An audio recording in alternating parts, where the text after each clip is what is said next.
Hello to all MSc Microbiology students. Welcome to the another video lecture of your fungus systematics and extremophiles. As you all know, we have completed with the isolation and enrichment part of the different types of extremophiles. We have already started the applications of the extremophiles, in which we have seen that how the thermophiles are being used in the different industries and different fields of the microbiology or different fields of the biotechnology for different purposes. Okay, we have seen about the thermophiles, and now we are going to start with the applications of the second type of the extremophile, that is the saccharophiles. Okay, we will study how the saccharophiles can be employed for the different purposes and how they are useful for mankind, okay, and even to the environment. Now without wasting any time, let's start. So as you all remember, the saccharophilic microorganisms or the saccharophilic organisms are those organisms which have that ability to survive in the extreme temperature conditions, that is the very low temperature conditions, okay, very lower, in which exactly the freezing temperatures, and in which the normal microorganisms and even us, we all cannot survive at that temperature. But these kinds of the microorganisms, these kinds of the organisms are being found over there, and yes, they are in the large number, and so we can apply them for the different purposes. Now before moving ahead with the applications, as you guys have said that you need to repeat the mechanism of adaptation point again, so I am taking it, and I have also told about the thermophile. Now I will tell you about the adaptation mechanisms of the saccharophiles. Okay, how the saccharophiles have been made themselves so strong that they can survive at those extreme cold temperatures, okay, exact the freezing temperatures. Okay, now let's start. So now the saccharophiles, okay, as I told you in the case of thermophiles also, that कोई भी micro organism का अगर हम survival देखें, तो अगर उसने अपने मेम्ब्रेन को स्ट्रॉन्ग बना लिया तो उसको अपने इंटरनल ऑर्गन्स की चिंता करने की ज़रूरत नहीं पड़ती. मेम्ब्रेन जितना स्ट्रॉन्ग होगा उतनी ज़्यादा ड्यूरेबिलिटी होगी उस ऑर्गेनिज्म की, उतना ज़्यादा वो ऑर्गेनिज्म सर्वाइव कर पाएगा. क्योंकि अगर मेम्ब्रेन सेफ रहेगा, देन द इंटरनल ऑर्गन्स और even the plasma, this all things get protected. Okay, तो ये होने के लिए आपको चाहिए कि वो प्रोटेक्शन चाहिए, इसलिए हमें वो पूरा मेम्ब्रेन जो है वो स्ट्रॉन्ग बनाना है. ऐसा ए माइक्रो ऑर्गेनिजम्स की स्ट्रैटेजी होती है. तो अभी इनकी मैकेनिज्म ये है कि इन्होंने जो है पहला एडेप्शन ये कर लिया है कि अपने मेम्ब्रेन फ्लूइडिटी को बढ़ाया, जो है चेंज कर लिया. अगर आई वुड नॉट से बढ़ाया, डिक्रीज कर लिया है. तो ये कैसे किया है? तो उन्होंने unsaturated cis fatty acid, as I told, lipids जो होते हैं मेम्ब्रेन लिपिड्स, तो उनको चेंज किया जाता है जनरली ऐसे केसेस में, ताकि टेम्परेचर जो भी हो, ज़्यादा हो कम हो, वो अंदर इफेक्ट ना कर पाए. अब अगर ये टेम्परेचर अंदर गया तो प्रोटीन्स वगैरह क्या होंगे, जो है क्रिस्टलाइन हो जाएंगे, फ्रीज हो जाएंगे, वो उनकी एक्टिविटी बंद हो जाएगी. तो इसकी वजह से क्या होता है कि मेम्ब्रेन को अपना काम करना पड़ता है कि उसको खुद को स्ट्रॉन्ग बनाना है. तो वो अगर स्ट्रॉन्ग होगा तो हाई टेम्परेचर हो या लो टेम्परेचर हो, दोनों का इफेक्ट अंदर नहीं जाएगा. तो यहाँ पे भी वही होता है कि जो मेम्ब्रेन होता है उसकी फ्लूइडिटी डिक्रीज की जाती है, मतलब अंदर बाहर जो होने की प्रोसेसेस होती है, दैट इज़ द फ्लूइडिटी, तो ये थोड़ी सी डिक्रीज की जाती है, सो दैट कि जो मेम्ब्रेन है वो प्रोटेक्टेड रहे. अब ये कैसे किया जाता है? तो फैटी एसिड जो होते हैं वो थोड़े से अनसैचुरेटेड होते हैं, इवन कैरोटेनॉइड्स होते हैं उनमें. इससे क्या होता है कि वो जो अंदर के ऑर्गेनिजम्स है, ऑर्गेनल्स है जो प्रेजेंट है उस सेल में, बैक्टीरियल हो, फंगल हो, आर्किया हो, उनमें जो ऑर्गेनल्स है वो थोड़े प्रोटेक्टेड रहे from the freezing, even the proteins. Okay, now the cold shock proteins are present in them, or the cold assimilation proteins are present in them. Okay, CAPS और CSPs we can say them. तो ये दोनों types के protein जो cold shock proteins होते हैं वो होते हैं इनमें, या फिर कोल्ड एसिमेटाइजेशन प्रोटीन्स होते हैं. अब ये दोनों प्रोटीन्स क्या करते हैं, इनके नाम में ही है कि वो कोल्ड एनवायरनमेंट में स्टेबल रहने वाले प्रोटीन्स है. ठीक है, मतलब इनमें जो भी प्रोटीन्स होते हैं वो जनरली इसी नेचर के होते हैं कि वो उस टेम्परेचर में डी नेचर ना हो जाए या फ्रीज ना हो जाए. ठीक है, तो ये प्रोटीन जो होते हैं लाइक CSPs, सबसे आसान cold shock proteins and cold acclimatisation proteins. तो ये दोनों प्रोटीन्स क्या होते हैं, डीएनए को बाइंड करते हैं और उसका कन्फर्मेशन जो होता है, जो यूजुअली सिंगल स्ट्रैंडेड होते हैं एंड हेलिकल होता है, उसको प्रिजर्व करते हैं एज इट इज़। और उसको प्रिजर्व कर लिया मतलब क्या होता है कि प्रोटीन भी जो नॉर्मल सेल प्रोटीन से वो भी प्रोटेक्टेड फॉर्म में रहते हैं, ठीक है। तो ये उनकी मैकेनिज्म होती है कि वो ऐसे प्रोटीन्स उनमें होते हैं जो क्या होते हैं, एंटी फ्रीजिंग प्रोटीन्स होते हैं। कहीं ना कहीं ये प्रोटीन्स आरएनए हो, डीएनए को हो, बाइंड करके उनको वैसे ही जैसे उनका नेचुरल स्ट्रक्चर होता है, हेलिकल, सिंगल स्ट्रैंडेड हो, डबल स्ट्रैंडेड हो, उसको होल्ड अप करने में हेल्प करते हैं, ठीक है। देन एंटीफ्रीज प्रोटीन्स इनमें होते हैं, आइस न्यूक्लिएटिंग प्रोटीन्स आप इनमें देखोगे होंगे। देन कंपैटिबल ऑस्मोटिक सोल्यूट्स, क्योंकि क्या होता है कि जब कोई टेम्परेचर कम ज़्यादा हो तो जो पहली चीज़ जो डिसबैलेंस हो जाती है वो होती है ऑस्मोटिक प्रेशर, ठीक है। तो क्या होता है, ऑस्मोटिक डिसबैलेंस होने की वजह से न्यूट्रिएंट्स का ट्रांसफ़र वगैरह होने का या फिर कोई मेटाबॉलिक प्रोसेसेस हो पाथवे से उनको इफेक्ट हो जाता है। तो ये सब बैलेंस करने वाले प्रोटीन्स इनमें होते हैं। एंटी फ्रीज प्रोटीन्स होते हैं ताकि अगर टेम्परेचर अंदर आ भी जाए तो ऑर्गेनल्स फ्रीज ना हो पाए। Then again ice nucleating proteins इनमें होते हैं, ice nucleating proteins, okay. Ice nucleating proteins भी, इनका भी एक ही रोल है कि वो फ्रीज होने नहीं देंगे, न्यूक्लियस हो या फिर आपके जो भी माइक्रोबियल ऑर्गन्स हो, ओके, सेल ऑर्गेनल्स हो, उनको प्रोटेक्ट करने का काम कौन करते हैं, ये सब टाइप के प्रोटीन्स करते हैं। एंटी फ्रीजिंग प्रोटीन्स हो, आइस न्यूक्लिएटिंग प्रोटीन्स हो या फिर कोई ऑस्मोटिक सोल्यूट्स हो, ठीक है। इससे क्या होता है, अब सोल्यूट्स का काम भी यही होता है कि वो जो है फ्लूइडिटी मेंटेन करते हैं या फिर जो ऑर्गेनल्स होते हैं, जो यूजुअली वी नो कि सेमी जो प्लाज्मा होता है, ऑब्वियसली उसमें वाटर कंटेंट ज़्यादा होता है, तो वहाँ पे अगर फ्रीज हो गया सब तो ट्रांसफ़र नहीं हो पाएगा न्यूट्रिएंट्स का, मेटाबॉलिज्म प्रॉपर नहीं हो पाएगा। ये सब चीज़ें बैलेंस रखने के लिए ऐसी चीज़ें उनमें प्रेजेंट होती है जो ये फ्रीजिंग ही ना होने दे, ताकि जो है सेल नॉर्मल स्टेट में रहे। इस चीज़ के लिए कौन से प्रोटीन्स होते हैं, फिर antifreeze and the ice nucleating proteins, okay, as well as osmotic solutes भी होते हैं उसमें। नाउ इनके जो प्रोटीन्स होते हैं, जो भी इनमें प्रोटीन्स होते हैं, ये आइस न्यूक्लिएटिंग हो या फिर जो भी नॉर्मल प्रोटीन्स हो, ये जो प्रोटीन्स होते हैं, ये इनमें जो स्ट्रक्चर होता है, आपको पता है प्रोटीन के स्ट्रक्चर्स बीटा शीट होते हैं, अल्फा हेलिकल्स होते हैं। तो इनमें जो स्ट्रक्चर ज़्यादा से ज़्यादा होता है वो अल्फ़ा हेलिकल होता है, बीटा शीट नहीं होता। अल्फ़ा हेलिकल होने की वजह से उन प्रोटीन्स में क्या आ जाती है, फ्लेक्सिबिलिटी आ जाती है कि लो टेम्परेचर में क्या होता है कि आप खुद को देख लो, अगर आपको ठंडी लग जाए तो एकदम आप एक सीधे स्ट्रेट इस वे में हो जाते हो, ठीक है, ज़्यादा फ्लेक्सिबल नहीं रहते। तो सेम केस अगर आप सोचोगे प्रोटीन्स में हो जाए तो प्रोटीन्स का ट्रांसफ़र नहीं हो पाएगा और वो प्रोटीन्स के बिना सेल की कोई प्रोसेस नहीं होगी, ना ग्रोथ होगी, ना रेप्लिकेशन होगा, कुछ नहीं होगा। तो ये ना हो इसलिए क्या होता है कि इनमें जो प्रोटीन्स होते हैं वो हेलिकल स्ट्रक्चर के होते हैं, जिससे क्या होता है कि वो फ्लेक्सिबिलिटी लाते हैं उस पर्टिकुलर प्रोटीन्स में, और वो प्रोटीन्स इसलिए मूव होने में इतने कम टेम्परेचर में, जो कि इम्पॉसिबल है फिजिकली या प्रैक्टिकली आई वुड से, तो ये होने के लिए क्या होते हैं, इनमें हेलिकल स्ट्रक्चर ज़्यादा होते हैं, जिससे क्या होता है कि वो प्रोटेक्टेड फॉर्मेट में रहते हैं प्रोटीन और फ्लेक्सिबल भी रहते हैं, ठीक है। देन इनमें कुछ कार्बोहाइड्रेट्स होते हैं लाइक ट्री हेलोज एंड एक्सोपॉलीसैकेराइड्स, ठीक है। इनकी जो सेल्स होती है इनमें ऐसे कार्बोहाइड्रेट्स होते हैं, ट्री हेलोज आपने शायद सुना नहीं होगा, but it is also type of sugar, जैसे ग्लूकोज होता है, रेड्यूसिंग शुगर है ये भी। तो ऐसे शुगर्स होती है एज वेल एज पॉलीसैकेराइड्स होते हैं। अब आपको पता होगा क्रायो प्रिजर्वेशन मतलब क्या, कि फ्रीजिंग टेम्परेचर से प्रिजर्व करना खुद को। तो ये कैसे किया जाता है, फिर ट्री हेलोज से और एक्सोपॉलीसैकेराइड से, ठीक है। इन दो चीज़ों से क्या होता है, क्रायो प्रिजर्वेशन होता है ताकि सेल डैमेज ना हो पाए इतने लो टेम्परेचर में, एज वेल एज जो लो टेम्परेचर में होता है कि प्रोटीन जो होते हैं as I told you freeze हो जाने की वजह से वो एग्रीगेट हो जाते हैं एक जगह पे, या फिर कोई जहाँ पे वो थे वहीं पे एग्रीगेट हो जाते हैं एंड डी नेचर भी हो सकते हैं। तो ये चीज़ें ना हो इसलिए इनमें प्रोटेक्शन के लिए, जैसे अगर हम कोई अचार बनाते हैं तो उसमें हम तेल डालते हैं, कोई जाम बनाते हैं, अगर आपको फ्रूट पल्प प्रिजर्व करना है तो हम उसका जाम बनाते हैं और जाम में हम ज़्यादा शुगर डालते हैं। वैसे ही सेम बैक्टीरिया भी क्या करते हैं, उनको अब इतनी लो टेम्परेचर में सर्वाइव करना है तो वो खुद में ऐसे केमिकल्स रखते हैं, लाइक कार्बोहाइड्रेट्स रखेंगे लाइक ट्री हेलोज और एक्सोपॉलीसैकेराइड, ऐसे प्रोटीन्स कार्बोहाइड्रेट्स खुद में रखेंगे जिससे वो प्रोटेक्ट होते रहे, ठीक है।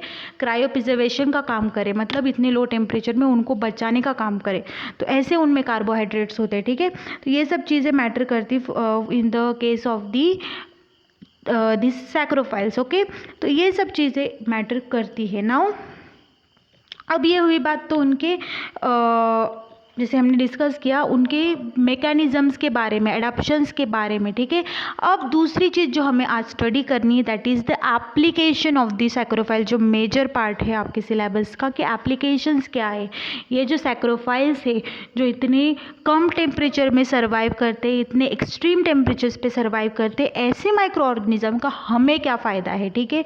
अब माइक्रो ऑर्गेनिज्म का स्टडी करना या फिर जो भी इनके एनालिसिस किए जाते हैं वो इसीलिए किए जाते हैं कि हमें इनसे कुछ फ़ायदा होता है कि नहीं, इस चीज़ को देखा जाता है। तो हाँ, इनके भी बहुत सारे फ़ायदे जैसे एक्सट्रीमोफाइल्स के होते हैं। Detergent industry, textile industry, then food, pharma, then leather industries, brewing industry, wine industry, paper pulp industry, सभी टाइप की इंडस्ट्री में इनके यूज़ होता है, ठीक है। अलॉन्ग विद दैट इनका बायो रेमेडिएशन जो किया जाता है, सॉइल का बायो रेमेडिएशन अगर आपने सुना होगा तो हम माइक्रोब्स का यूज़ करके जो पोल्यूशन दूर करते हैं उसको हम बायो रेमेडिएशन बोलते हैं। तो ये भी आप इनकी मदद से कर सकते हो। As well as waste water treatment में भी एक अल्टरनेटिव यूज़ है। इन केमिकल्स की जगह पे वेस्ट वाटर ट्रीटमेंट में अगर आप इनका यूज़ करो तो भी फ़ायदा होता है, ठीक है। तो ये सब चीज़ें आज हम देखेंगे कि और क्या क्या एप्लीकेशंस है, ठीक है। हमने देखा ओके।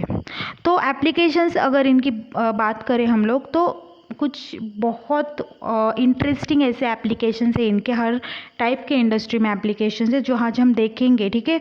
इंडस्ट्री के अलावा एनवायरमेंटल एप्लीकेशंस भी है, मतलब वो एनवायरमेंट को कहीं ना कहीं प्रोटेक्ट करने में उनका रोल है, ठीक है। या फिर एनवायरमेंट में अगर आपको कुछ प्रोसेसेस करनी जिससे क्या हो कि एनवायरमेंटल जो पोल्यूशन है या फिर जो भी हज़ार्डस है, इफ़ेक्ट्स है, जो हज़ार्ड्स है उनको दूर करने के लिए जो है इनका आप यूजेज कर सकते हो, ठीक है। तो पहली जो इंडस्ट्री है that is the detergent industry. अब डिटर्जेंट इंडस्ट्री है तो अब इनका फ़ायदा वहाँ पे कैसे होता है आपको पता होगा। तो डिटर्जेंट्स अगर आपने सुना होगा तो डिटर्जेंट में एंजाइम्स होती है, ऐसे खाली पीले आपको डिटर्जेंट नहीं दिया जाता, सोप के साथ साथ एंजाइम भी होती है, उनमें प्रोटीजेस होती है, लाइपेजेस होती है, सेलुलेजेस होती है, अमाइलेज होती है, ऑक्सीजनेज होती है। ये सब एंजाइम मिलके एंटी स्टेनिंग का काम करते हैं, ठीक है, डिटर्जेंट्स में।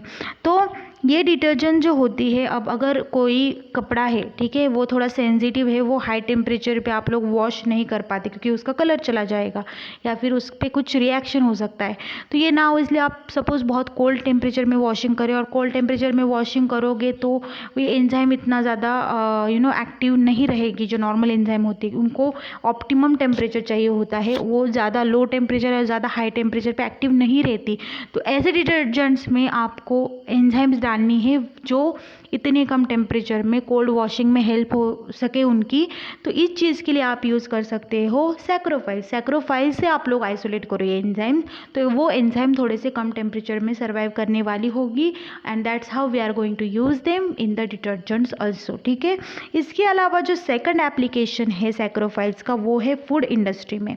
अब फूड इंडस्ट्री की अगर बात करें तो जनरली ये फूड इंडस्ट्री में पहली चीज़ तो ये कि ये लोग जो चीज़ वगैरह हम प्रोडक्शन करते हैं इंडस्ट्रीज़ में, फूड इंडस्ट्री में, उस इंडस्ट्री में ये लोग टेस्ट और अरोमा देने के लिए यूज़ करते हैं, ठीक है, एंजाइम्स। तो ऐसे एंजाइम्स आप आइसोलेट कर सकते हो जो कम टेम्परेचर पे काम करे। जो अब आप लोग फ्रूट्स वगैरह जो भी प्रिजर्व करते हुए they are at the low temperature, ठीक है। तो लो या फिर भी अगर आप पल्प वगैरह भी स्टोर करते हो और उसकी प्रोसेसिंग भी करते हो तो वो इतने हाई टेम्परेचर पे नहीं की जाती, तो वो लो टेम्परेचर पे की जाती। तो वो करने के लिए, इवन प्रिजर्वेशन करने के लिए आपको ऐसी एंजाइम की ज़रूरत पड़ेगी जो लो टेम्परेचर पे एक्टिव रहे, ठीक है। तो ऐसी एंजाइम आप लोग सैक्रोफाइल से आइसोलेट कर सकते हो। इसके अलावा लैक्टोज हाइड्रोलिसिस आपने सुना होगा कि जो मिल्क डेयरीज होती है, ठीक है, I would say not milk industry, dairies जो होती है वहाँ पे लैक्टोज हाइड्रोलिसिस किया जाता है। आपको पता होगा लैक्टोज इंटॉलरेंट लोग होते हैं दुनिया में और बहुत ज़्यादा होते हैं जिनको लैक्टोज नहीं पचता, दूध नहीं पचता। ऐसे लोगों के लिए मिल्क जो है वो हाइड्रोलाइज किया जाता है, लैक्टोज को हाइड्रोलाइज करके ग्लूकोज में कन्वर्ट करके ऐसा मिल्क अवेलेबल किया है या डेयरी प्रोडक्ट्स अवेलेबल किए जाते हैं जिसमें लैक्टोज नहीं होता। तो ऐसे लैक्टोज हाइड्रोलिसिस करने के लिए जो एंजाइम लगती है पर्टिकुलरली बीटा गैलेक्टोसिडेज, ये एंजाइम्स जो है, ये प्रोसीजर अगर आपको लोअर टेम्परेचर पे करनी है तो सैक्रोफाइल से आप लोग ये एंजाइम्स आइसोलेट कर सकते हो, ठीक है। या फिर ऐसे एंजाइम्स आप नॉर्मल टेम्परेचर पे भी आइसोलेट कर सकते हो फ्रॉम द सैक्रोफाइल्स, ठीक है। मतलब अगर आपके पास वो ऑप्टिमम कंडीशंस नहीं है, आपके पास एक्सट्रीम कंडीशंस है, तो भी आप लोग उससे गैलेक्टोसिडेज आइसोलेट कर सकते हो फ्रॉम दी सैक्रोफाइल्स। नाउ एक और इनका फ़ायदा है juice clarification and the yield of the extraction. आपने जूस क्लैरिफिकेशन का नाम सुना होगा, मतलब जब हम जूस बनाते हैं, घर पे भी आप बनाते हो, तो सपोज ग्रेप्स का जूस बनाया है आपने, तो ग्रेप्स डालोगे, पानी डालोगे, मिक्स कर लोगे, तो उसमें कुछ सॉलिड पार्टिकल्स रह जाते हैं। जो ऊपर का जो लेयर होता है, जो कार्प होता है फ्रूट्स का, वो उसका सॉलिड पार्टिकल रह जाते हैं। तो वो जो सॉलिड पार्टिकल्स है उनको डाइजेस्ट करने के लिए एंजाइम्स लगते हैं, ठीक है। तो ऐसे एंजाइम्स लाइक पेक्टिनेज हो या सेलुलेज हो, अब प्लांट स्पेस से तो सेलुलेज होते हैं, ठीक है। तो ऐसे एंजाइम जो है वो आप सैक्रोफाइल से आइसोलेट कर सकते हो, ठीक है। इसके अलावा जो मीट टेंडराइजेशन किया जाता है, मीट जो होता है ना, जो नॉर्मल मीट होता है ना, वो बहुत हार्ड होता है। तो हार्ड मीट को थोड़ा सा सॉफ्ट बनाने के लिए उसका टेंडराइजेशन किया जाता है, और वो करने के लिए जनरली एंजाइम्स का यूज़ किया जाता है। तो वो एंजाइम्स लाइक प्रोटीएज, तो ये चीज़ करने के लिए आप लोग जो है यूज़ कर सकते हो किसकी, सैक्रोफाइल्स की, ओके। इसके अलावा ऑर्गेनिक सिंथेसिस, जैसे मतलब कुछ ऑर्गेनिक प्रोडक्ट्स होते हैं लाइक इथेनॉल, जो वोलेटाइल होते हैं, या फिर कोई ऐसे ऑर्गेनिक प्रोडक्ट्स होते हैं जो हीट सेंसिटिव होते हैं, ठीक है, वो हायर हीट पे नहीं रह पाते, ठीक है। तो ऐसे प्रोडक्ट्स के लिए या फिर उनके सिंथेसिस के लिए, ऐसे प्रोडक्ट जो हीट सेंसिटिव है या फिर वोलेटाइल है, ऐसे प्रोडक्ट के सिंथेसिस के लिए आप जो एंजाइम यूज़ कर सकते हो like protease, lipase, then hydrolase वगैरह, ये सब एंजाइम जो है आप सैक्रोफाइल से आइसोलेट करो, ताकि क्या होगा कि वो लोअर टेम्परेचर पे काम करते, तो इजीली ये लोग जो है ऐसे कंपाउंड्स फॉर्मेशन के लिए हेल्प कर सकते हैं जो हीट सेंसिटिव हो या वोलेटाइल हो, ठीक है। इसके अलावा मॉलिक्यूलर बायोलॉजी में भी इनका रोल है, जो लाइगेशन या फिर माइल्ड इनएक्टिवेशन, कुछ रिएक्शंस ऐसे होते हैं जो सीक्वेंस में होते हैं, ठीक है, सीक्वेंशियल रिएक्शन उनको बोला जाता है। उन रिएक्शन को थोड़ा सा अगर हमें थोड़ी देर के लिए स्टॉप करना है और थोड़ा सा अगर उनकी स्पीड लोअर करनी है, तो हम लोग ऐसे एंजाइम्स की मदद ले सकते हैं जो लोअर टेम्परेचर पे काम करती है।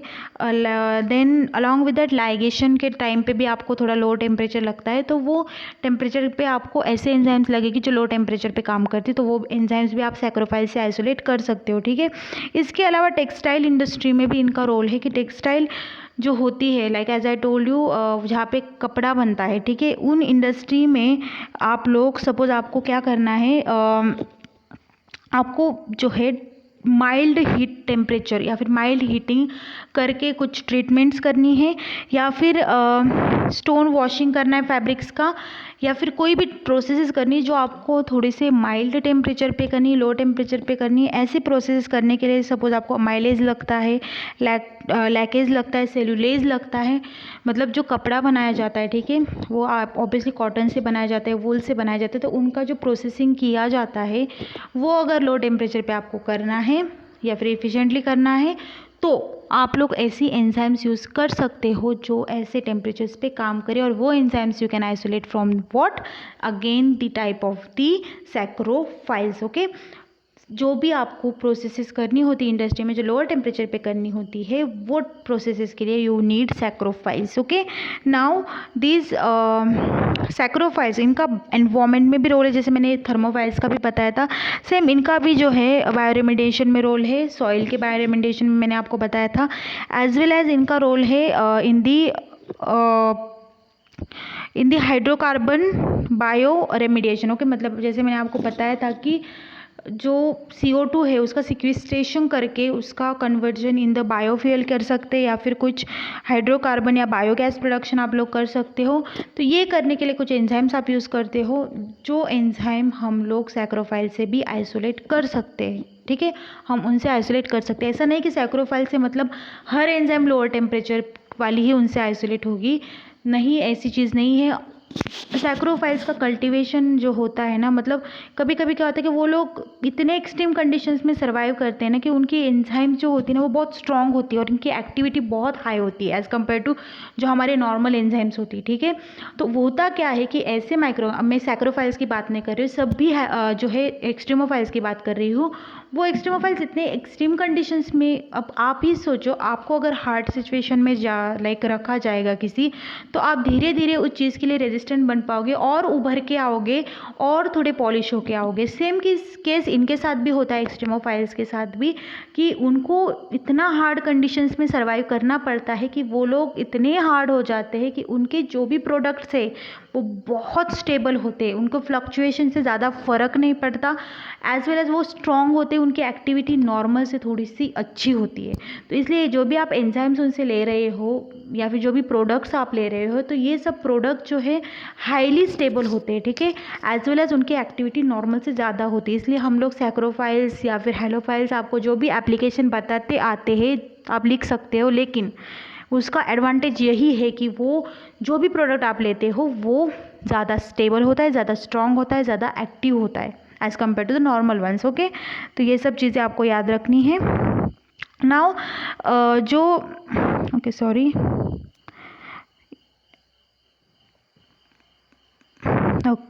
तो ये जो मैंने आपको सैक्रोफाइल्स के एप्लीकेशंस बताए थे, तो इनकी जो है ये एप्लीकेशंस आने के पहले भी थोड़ी रिसर्च करके पहले एप्लीकेशंस जो है मिले थे, लाइक बहुत सालों पहले जब रिसर्च होता था तब भी इनके एप्लीकेशंस मिले थे, कुछ न्यू एप्लीकेशंस। तो वो कौन से आज हम देखेंगे।